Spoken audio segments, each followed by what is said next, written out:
believe it or not, even though the Clippers go 3-1 against them this season, do not want to fucking play the Utah. The Clippers don't. I mean, they don't want to play anybody in the playoffs. I don't know that they can really beat anybody. I mean, maybe Utah, maybe an Oklahoma City team, but they're not going to touch Houston or San Antonio or any of those people. So hopefully they don't slip any further back if you're a Clippers fan. All right, number 5. We have those Boston Celtics. 4-1 on the week, 3 straight victories, including the one where they gave up 70 points to a 19-year-old player. But still, I actually, that's a compliment. The 5th best team in the league on my watch, sitting at 47-26, so a solid 3 games higher than any of the other teams we've mentioned so far. And basically the same record as one of the teams we're going to mention in a minute. Isaiah for MVP, man, I believe that shit. I believe Isaiah Thomas is the MVP of the league this year. I believe number 2 should be James Harden. And then I think number 3 should be Russell Westbrook. But that's so far right now. Isaiah for MVP looks positive. This team is great. They play good defense. It's not just Isaiah, but he's by far, the standout player on the team. Just like none of these other teams are just one player. Like Houston, their team isn't just James Harden. They have the deepest bench in the league. And they have more people that can get you 20 than anybody in the league. I mean, they're a great defense. And Oklahoma City has a fucking monstrous defensive team. They're good too. They have fucking another 20, 25-point scorer coming off the bench, depending on the minutes. You know what I mean? But, yeah, so Boston, looking good. Half game behind Cleveland right now for the number 1 seed in the league, or in the East. I hope they get it, actually. That would be cool. And, I don't know. I guess not much else to say about them. Yeah, doing well. All right, we move on to number 4. San Antonio Spurs. No spots moved from last week. Same spot that I had them. They go 4-1 on the week. Winners of 4 straight games. Basically the same thing I thought about them last week. They're a very good team. They're probably the best coached team. They have a great bench as well. Generally a bunch of role players. I think LaMarcus Aldridge needs to stay. If they want to win the championship this year, we need more from LaMarcus Aldridge. Kawhi has kind of become who he is. He's one of the best players in the league, and definitely the best player, by far the best player on their team. And they need some more playmaking ability, I think, though. And so it either needs to come from a Kawhi, LaMarcus combination, or maybe a Patty Mills or something. But they need somebody else to step up in order to win a championship. I don't feel like they're explosive enough as they stand to win the championship. I mean, they could. It's possible, but they just would not be my choice. I think that they would be maybe the 4th choice. I think they're obviously the 4th best team in the league. But that's pretty damn good for a team. 56-16, just 2 games behind Golden State for the best record in the league. And I think they're like 6 games ahead of anybody else as far as being the 2nd best record. So I think most people have them a little higher on their board here than I do. But I'm just worried about their playmaking ability late in games. All right, we move on to the number 3. Houston Rockets. Same spot as last week. They have won. They go 3-1 this week. 3 straight victories for them. Sitting there at 50-22. Fucking 6 games behind San Antonio. 2.5 games better than Cleveland. 3 games better than Boston. They have, James Harden, who is completely fucking ridiculous. I mean, he's leading the league in assists. He's like 3rd or 4th in scoring. He's a complete beast.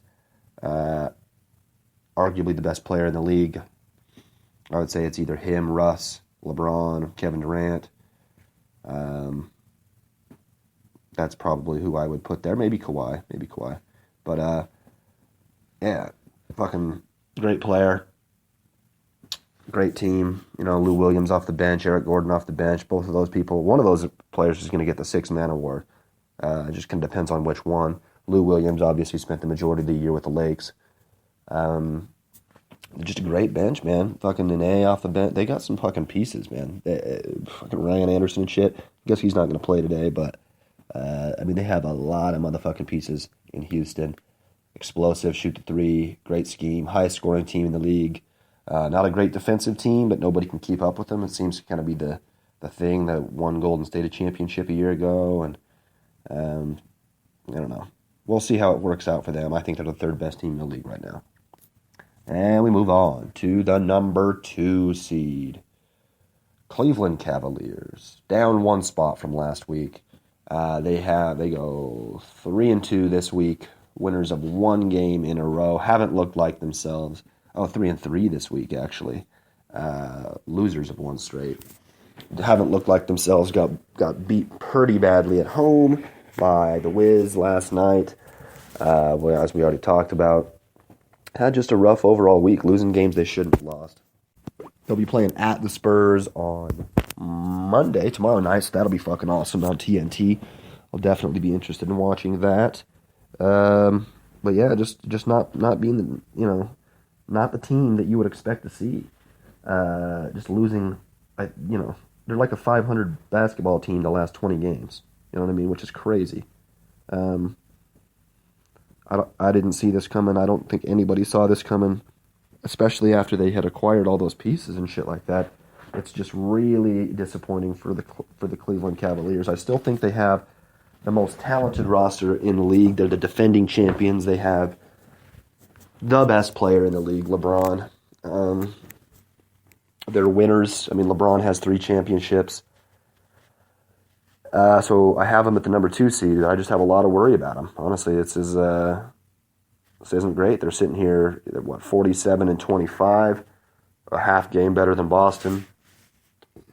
9 games worse than San Antonio, 3 games worse than Houston.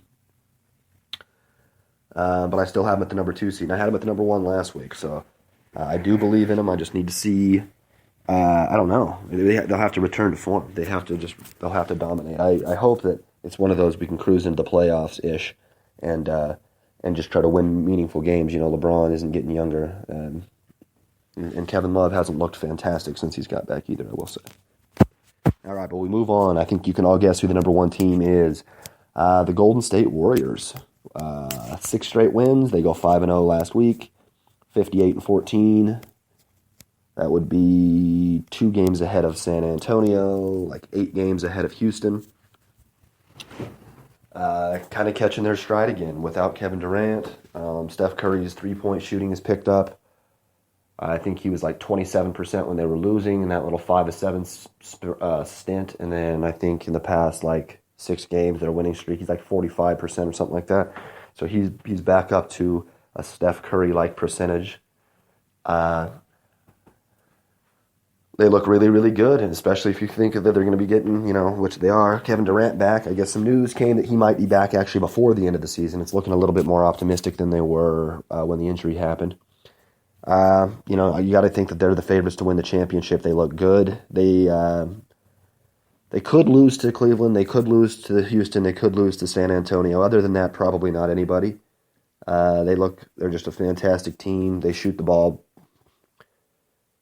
volume. They're the best volume shooters in the league. Not necessarily the best percentage-wise overall, but the best volume shooters in the league. Clay is probably the best 3-point shooter in the league. Clay's heat check is fucking ridiculous. And right now, I would say they have the shortest road to go to win an NBA championship this year. The number 1 team, up 1 spot from last week, I should have said, Golden State Warriors. Alrighty, so this is going to bring us to the end of the show. Did it on a Sunday. I'm sorry. I hate doing podcasts on Sundays. I got shit to do, especially in the NFL season. That won't happen. But there we are.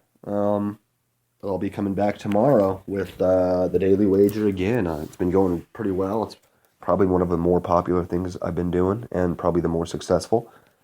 Uh, we might do the recap, the Glory recap tomorrow. I'm not sure. We might do it Tuesday. We'll probably do it tomorrow, just so that I can have Tuesday as sort of a free range day to kind of figure shit out. And so you'll probably be hearing from me twice tomorrow. Until then, enjoy your Sunday, watch some basketball, eat with your family and friends, do some cool shit, maybe even have a drinky poo. I'll be working and having a drinky poo and eating and being merry with my friends all simultaneously. And so until then, I love you.